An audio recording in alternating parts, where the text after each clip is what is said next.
Praise the Lord. मैं pastor Rajiv Noel Maxton assembly of believer church Pauri Garhwal से आप सबको सलाम कहता हूँ। तो मेरी दिल की खुश नसीबी है कि आप लोगों के दरमियान परमेश्वर के वचन से बात कर सकूं। ये वचन जीवनदायक वचन है, ये वचन उत्साहित करने वाला वचन है, ये वचन चेताने वाला वचन है, ये वचन सुधारने वाला वचन है। आए प्रभु के वचन से एक जिक्र जो कि यिर्मयाह नबी उसके 8 अध्याय के 22वें पद में लिखा है, आप लोगों के दरमियान पढ़ाना चाहता हूँ। इससे पहले कि हम इसे पढ़ें, मैं आपको बताना मांगता हूँ, ये एक कराह है, ये एक प्रार्थना है और ये एक सवाल है। और इसका हेडिंग है यिर्मयाह की पीड़ा या यिर्मयाह की कराह। और यिर्मयाह अपने लोगों की दुर्दशा को देखकर, अपने लोगों के घाव को देखकर, अपने लोगों के आंसुओं को देखकर आज आसमान के खुदा के सामने एक सवाल कर रहा है। जी, क्या गिलाद देश में कुछ बलसान की औषधि नहीं? क्या गिलाद देश में कुछ बलसान की औषधि नहीं? क्या उसमें कोई वैद्य नहीं? क्या उसमें कोई वैद्य नहीं? यदि है तो मेरे लोगों के घाव क्यों चंगे नहीं हुए? यदि है तो मेरे लोगों के घाव क्यों चंगे नहीं होते? आज ये सवाल दुनिया में होगा कि परमेश्वर है तो हमारी दुआओं को सुन क्यों नहीं रहा? यदि परमेश्वर है, अगर रचयिता है, यदि इस मानव जाति और इस सृष्टि का प्रभु और बनाने वाला है, तो वो क्यों इनकी कराह को, इनके घाव को, इनकी दुर्दशा को देखकर खामोश है? आज मैं आप लोगों को कहना मांगता हूँ, यह जिक्र उस समय का है जिस समय परमेश्वर इन परिस्थितियों के द्वारा अपने लोगों को कुछ सिखाना चाह रहे थे। परमेश्वर लोगों पर ये जताना चाह रहे थे कि तुम्हें जरूरत है कि तुम अपने मनों को तैयार करो, तुम तौबा करो और अपने गुनाहों से फिर कर मेरे पास आओ। आज आप लोगों के दरमियान कहना मांगता हूँ कि यिर्मयाह बड़े पुकार के साथ इस बात को कह रहा है, क्या बलसान में कोई औषधि है? क्या कोई वैद्य है? क्या कोई नाम है? क्या कोई ईश्वर है? यदि है तो मेरे लोगों के घाव चंगे क्यों नहीं होते? आज आप लोगों को एक जिक्र के पास लेके जाना मांगता हूँ, और जिक्र ये है कि परमेश्वर बड़ी सामर्थ के साथ अपने लोगों को मिस्र की बंधुआई से छुड़ाकर मुल्क कनान को लेके जा रहे हैं। परमेश्वर ने उनसे वायदे करा है कि मैं तुम्हें बड़ी बरकत दूंगा, मैं तुम्हें वो स्थान दूंगा जहाँ दूध और मधु की धारा बहती है। बावजूद इसके जब आसमान के खुदा ने मुझसे और आपसे, अपने लोगों से वायदा करा है कि मैं तुम्हें बरकत दूंगा, और बरकत ये ठहरेगी कि आसमान के सितारे और जमीन के रेत की कण के समान मैं तुम्हें बढ़ा दूंगा। मैं तुम्हें स्टैब्लिश करूंगा, जिस भूमि पे तुम पांव रखोगे वो भूमि तुम्हारी हो जाएगी और कोई तुम पर शमंत नहीं हो पाएगा। लेकिन बाइबल बताती है इसके 22वें अध्याय पद से जिक्र ये है कि जब मूसा इस्राएलियों को समुद्र के आगे ले गया, जी इसको पढ़ेंगे। तब मूसा इस्राएलियों को लाल समुद्र से आगे ले गया जी, और वे शूर नाम जंगल में आए जी, और जंगल में जाते हुए 3 दिन तक पानी का सोता ना मिला। गौर करिएगा, यहाँ पे लिखा है कि जंगल में जाते वक्त 3 दिन तक उन्हें कोई पानी का सोता नहीं मिला। फिर मारा नामक एक स्थान पर पहुँचे। फिर एक स्थान आया जिसका नाम है मारा, वहाँ का पानी खारा था, और लिखा हुआ कि वहाँ का पानी खारा था। 3 दिन तक इनको विश्राम का स्थान नहीं मिला, 3 दिन तक इनको पीने के लिए पानी नहीं मिला, और उसके बाद कोई एक स्थान मिला जिसका नाम था मारा, लेकिन वहाँ का पानी भी इनके योग्य नहीं था। बाइबल बताती है कि वो पानी खारा था। जी, उसे वे न पी सके, जी, इस कारण उस स्थान का नाम मारा पड़ा। जी, तब वे ये कहकर मूसा के विरुद्ध बकबक करने लगे। अब इन परिस्थितियों के कारण, इस दुख और इस चैलेंज, जीवन की चुनौती के कारण, अपनी आवश्यकताओं की घटी के कारण, लिखा है कि वो प्रभु के सेवक जो उनकी अगुवाई कर रहा था उसके विरुद्ध बकबक करने लगे। यहाँ पर न सिर्फ ये मूसा के विरुद्ध बकबक कर रहे हैं, लेकिन परमेश्वर के वचन, उसके वायदों और स्वयं परमेश्वर के विरुद्ध में ये खड़े हो गए हैं। और बाइबल में लिखा है कि ये मूसा की प्रति ये नाराज हो गए। और क्या लिखा है? जी, हम क्या पिएं? जी, तब मूसा ने यहोवा की दोहाई दी। उनके सवालों के लिए, उनकी जरूरत के लिए मूसा ने आसमान खुदा से फरियाद करी, दुआ करी, और यहोवा ने उसे एक पौधा बतला दिया, और यहोवा ने उसे एक पौधा बतला दिया जिसे जब उसने पानी में डाला, जी, तब वो पानी मीठा हो गया।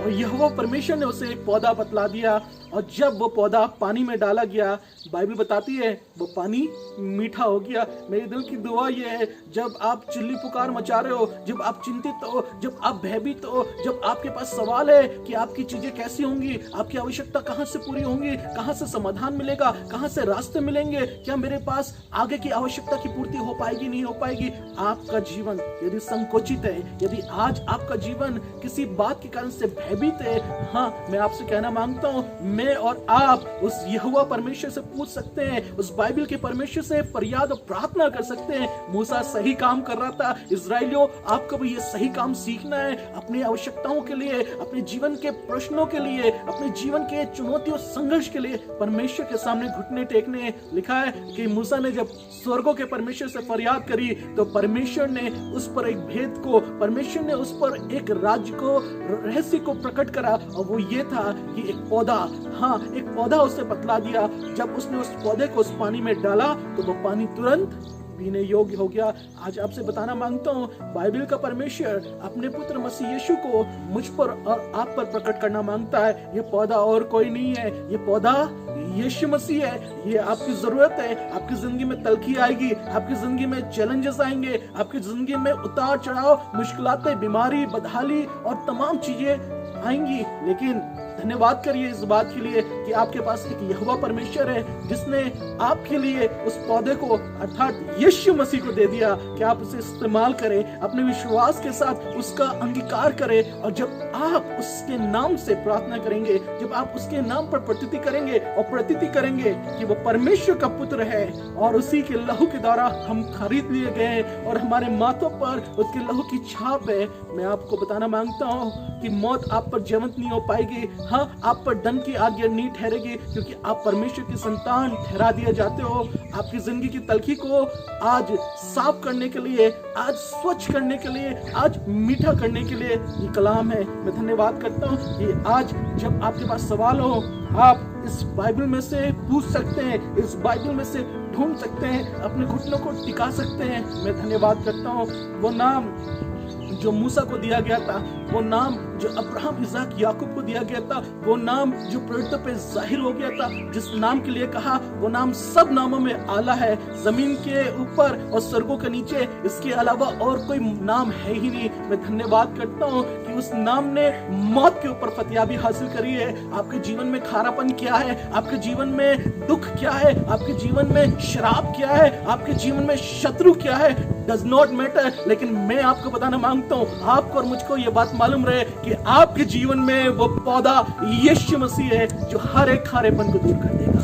धन्यवाद करता हूँ कि आज इस संदेश को सुनने वाले बहुत सारे लोग अपने जीवन के किसी खारेपन में गुजर रहे होंगे। ये खारापन आपके रिश्तों का खारापन होगा। हाँ, आपके रिश्तों में कोई मिठास नहीं होगी, आपके संबंधों में कोई अच्छी बात नहीं होगी। हाँ, आपके व्यवसाय में कुछ बढ़ोतरी, उन्नति नहीं होगी। आपको ऐसा लगता है कि कहीं कोई अच्छी बात नजर नहीं आ रही। मैं आपसे कहना मांगता हूँ, चाहे वो रिश्ते हो, चाहे वो बिजनेस हो, चाहे वो आपका एजुकेशन हो, चाहे आपकी स्पिरिचुअल लाइफ हो, चाहे वो आपकी फिजिकल, आपके शारीरिक दशा हो, मैं और आप इस बात को सुनने वाले जान जाएं कि वो पौधा आज भी सामर्थ्य रखता है, आज भी जीवित है कि हमारे खारेपन को दूर कर दे।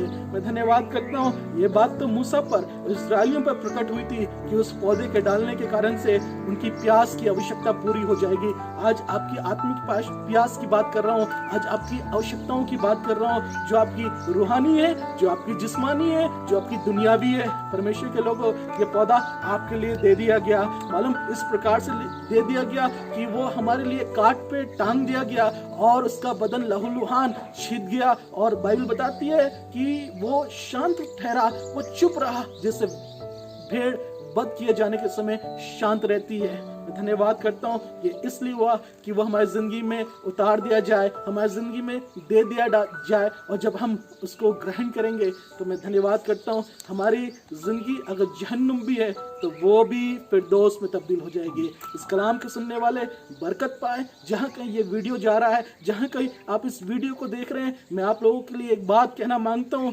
आपकी ज़िंदगी का समाधान दुनिया की और चीज़ें नहीं है, दुनिया की और काबिलियत नहीं है, दुनिया के मेडिकल के और रिसर्च नहीं है, लेकिन आपकी और मेरी हकीकी ज़रूरत तो यीशु मसीह है। जब यीशु मसीह आ जाएगा तो आपकी हर एक कड़वाहट, हर एक तलखी शिरीनियत में तब्दील हो जाएगी, क्योंकि वो शिरीनियत का खुदा है। वो चट्टान के मधु से मीठा है। एक बार चख के तो देख लो। बाइबल तो स्वयं आपको इनवाइट करती है। बाइबल अपने आप को आपसे दूर नहीं रखना मांगती। बाइबल का परमेश्वर अपने आप को आपसे अलहदा नहीं रखना मांगता, लेकिन अपने आप को प्रकट करता है और कहता है कि कम टेस्ट एंड सी, तुम चख के देख लो कि मैं भला हूँ कि नहीं। मैंने धन्यवाद करता हूँ इस बात के लिए। ज़िंदगी में आज से 15 साल पहले मैंने इस अनुभव को पाया और चखा, और मैं आपको बताना मांगता हूँ उसकी मिठास उस दिन मेरी ज़िंदगी में आई और मैंने जान लिया ये बेहतर है। और आपसे कहना मांगता हूँ आज तक ये एहसास मेरे साथ बना है और मैं जानता हूँ ये ज़िंदगी भर मेरे साथ बना रहेगा। May God bless you all.